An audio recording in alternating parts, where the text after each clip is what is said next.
नमस्कार। आज हम एक काफ़ी दिलचस्प कानूनी मामले की तह में जा रहे हैं दो मसौदों के जरिए।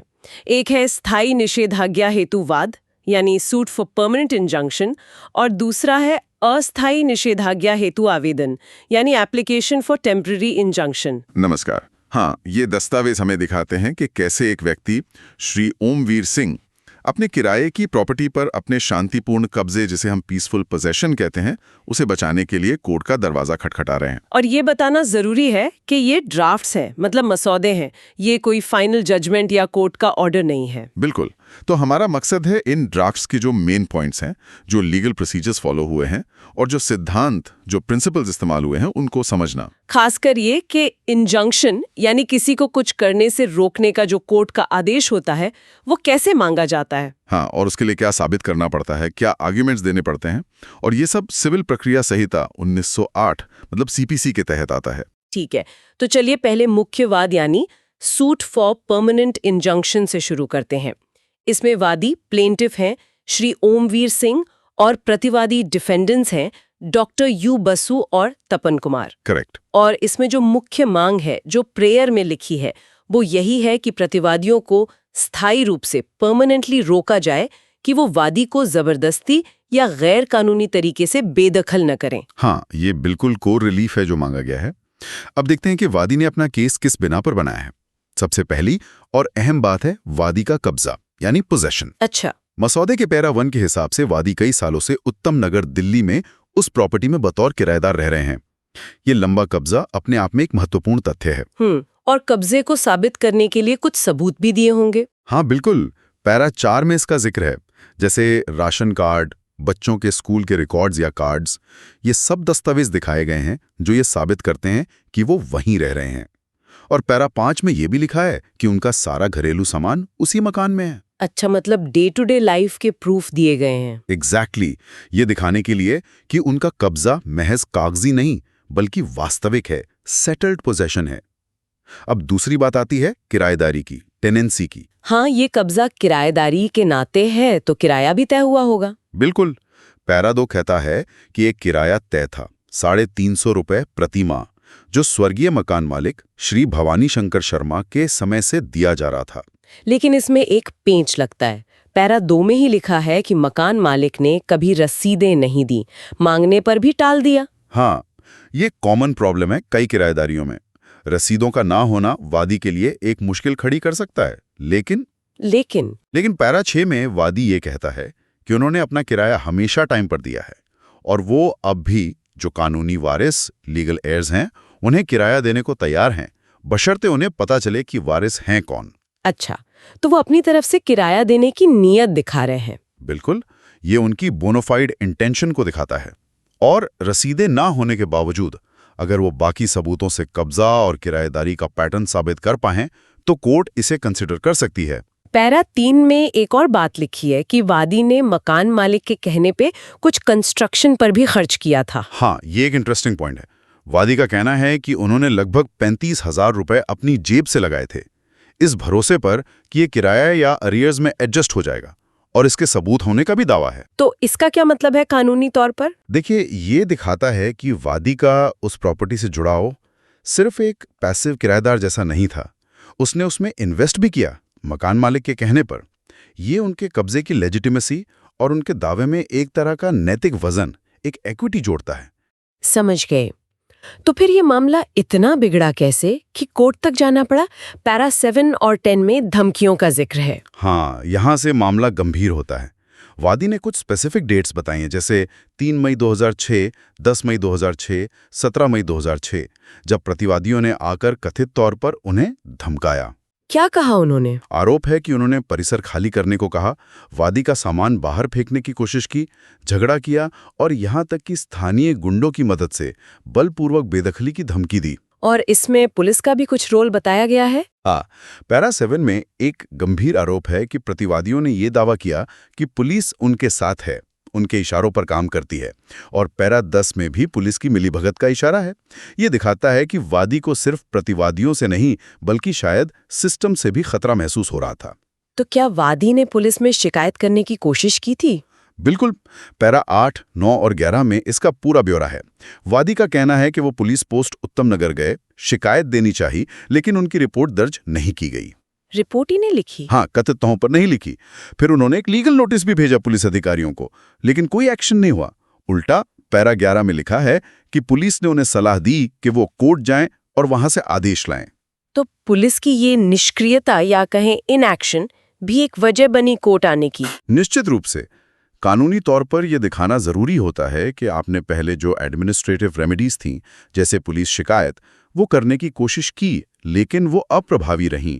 इससे कोर्ट को ये लगता है कि अब न्यायिक हस्तक्षेप, जुडिशियल इंटरवेंशन जरूरी है। और इसी सब से बनता है कार्यवाही का कारण, यानी cause of action. Exactly.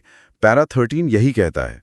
Cause of action उन तारीखों पर उत्पन्न हुआ जब धमकियां दी गईं और बेदखली की कोशिश हुई, और क्योंकि खतरा अभी भी बना हुआ है, वो कॉज ऑफ एक्शन जारी है। It is continuing. ठीक है। और जुरिस्डिक्शन यानी क्षेत्राधिकार? पैरा 15 के अनुसार क्योंकि प्रॉपर्टी दिल्ली में है और सारी घटनाएं यहीं हुई, इसलिए दिल्ली की अदालत का क्षेत्राधिकार बनता है। और अंत में रिलीफ यानी राहत क्या मांगी है? मुख्य रूप से स्थायी निषेधाज्ञा, परमानेंट इंजंक्शन, जैसा हमने शुरू में बात की थी, प्रेयर ए, और साथ ही मुकदमे का खर्चा, प्रेयर बी। ओके, तो ये तो हुई स्थायी निषेधाज्ञा के बाद की बात।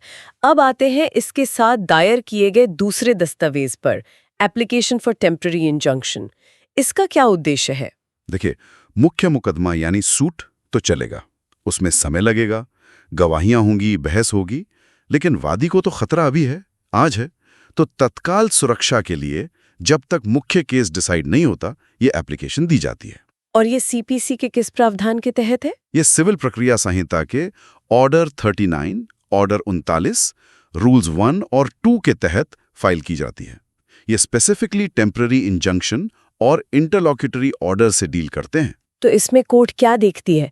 क्या यूं ही किसी के मांगने पर टेम्पररी इंजंक्शन मिल जाता है? नहीं, बिल्कुल नहीं। कोर्ट बहुत सावधानी बरतती है। इसके लिए एक स्थापित कानूनी सिद्धांत है, जिसे हम त्रिपक्षीय परीक्षण या ट्राइपार्टाइट टेस्ट कहते हैं। कोर्ट मुख्य रूप से 3 चीजें देखती है। 3 चीजें, वो क्या है? पहली चीज है प्राइमा फेसी केस। इसका मतलब है कि पहली नजर में जो सबूत वादी ने पेश किए हैं, उनसे क्या ऐसा लगता है कि वादी का दावा मजबूत है, कि उसके पक्ष में एक आर्ग्यूबल केस बनता है।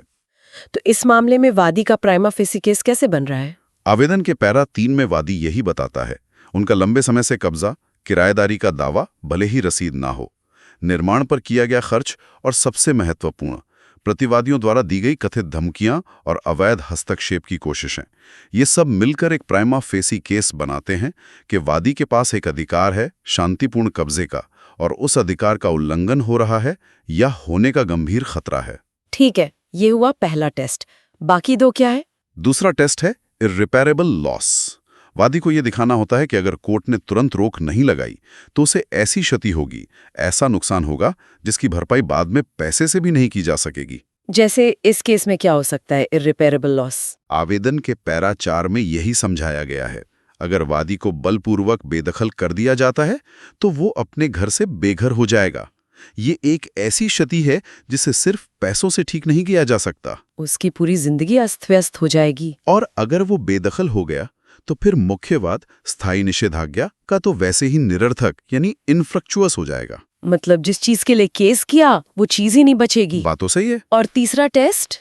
तीसरा टेस्ट है बैलेंस ऑफ कन्वीनियंस, सुविधा का संतुलन।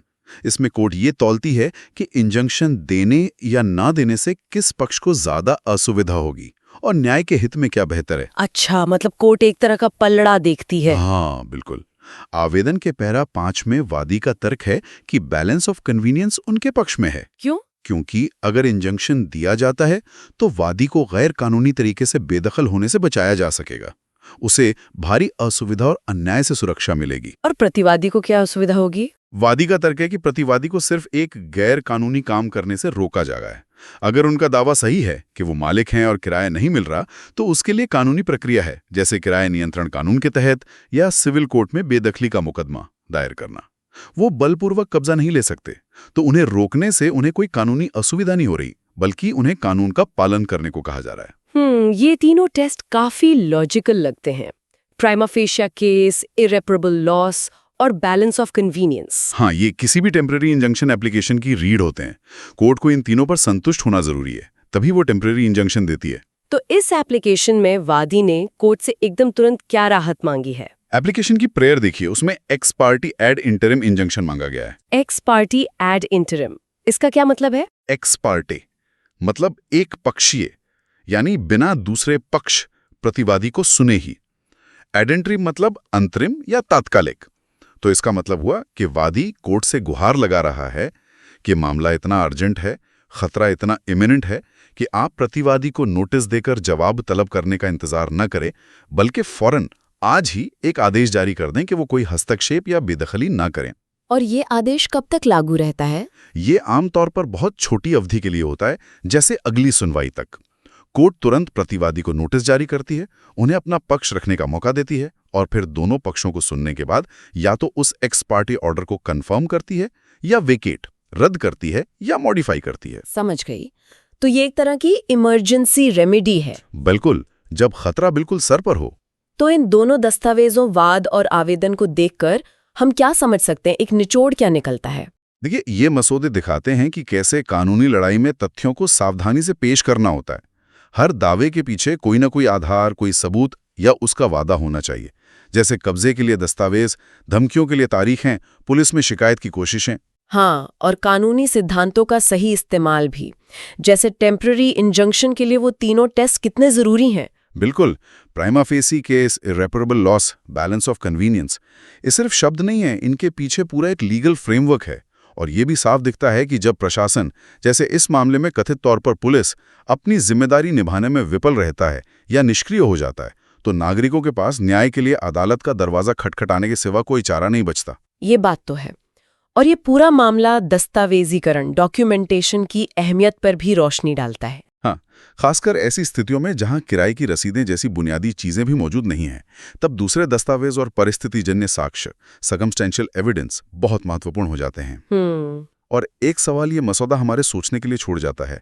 मान लीजिए, अगर प्रतिवादी वाकई में स्वर्गीय मकान मालिक के असली और अनडिस्प्यूटेड कानूनी वारिस होते और वो किराए न मिलने की वजह से परेशान होते, तो क्या कोर्ट का नजरिया थोड़ा अलग होता? शायद टेम्पररी इंजंक्शन देते समय कोर्ट प्रतिवादी के पक्ष को भी ज्यादा वजन देती। हाँ, ये सोचने वाली बात है कि केस के तथ्य कैसे कानूनी तर्कों और नतीजों को बदल सकते हैं। बिल्कुल, हर केस अपने आप में यूनिक होता है। तो ये थी हमारी आज की गहरी पड़ताल इन कानूनी मसौदों पर। उम्मीद है सुनने वालों को इंजंक्शन से जुड़े कानूनी पहलुओं की एक बेहतर समझ मिली होगी। धन्यवाद।